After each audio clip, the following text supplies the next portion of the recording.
I say in my commentary, and in respect to the risen Messiah. So now we're talking about God, who is a spirit, who nevertheless sends his spirit to accomplish certain tasks, and this impacts us as a separate person of the spirit, meaning God the person is sending the person of the spirit. So God is sending himself, but it is a separate person known as the third person of the Trinity.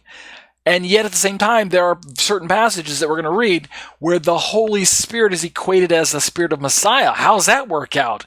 Is it the Spirit of God or is it the Spirit of Messiah? Is it God's Holy Spirit that's filling Messiah?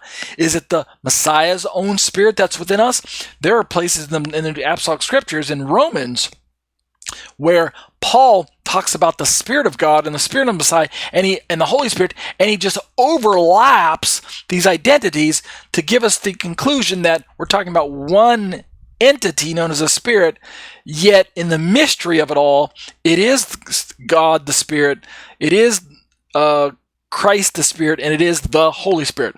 He is, I should say. I'm saying it.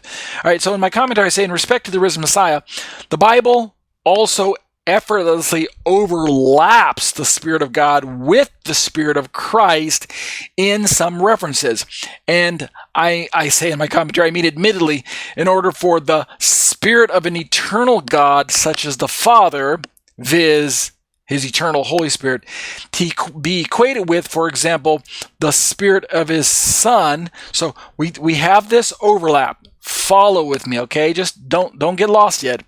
In order for this to take place, right, the Spirit of Son Messiah Yeshua, in order for this to happen, the human being known as the Messiah would have to, in some mysterious way, in my understanding, at the very least, be intimately connected with the being of God the Father himself. Now, of course, we know in the hypostatic union between God the Father and God the Son, God the Son sharing the same full deity nature as God the Father. Remember, we believe as Orthodox small o Trinitarians that the Word made flesh mentioned in John 1:1 and John 1:14 and John 1:18, this Word became flesh, and we know his name as Yeshua.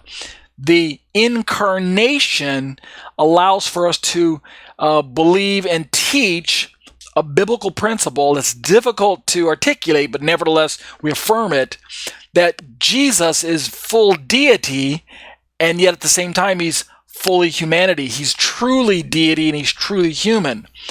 Well, if, like we're going to read about in the book of Romans, the Spirit of Messiah can dwell within us, and yet we're talking about the human being known as Messiah Yeshua, well then this human being has somehow transcended everything that it means to be human that we're aware of.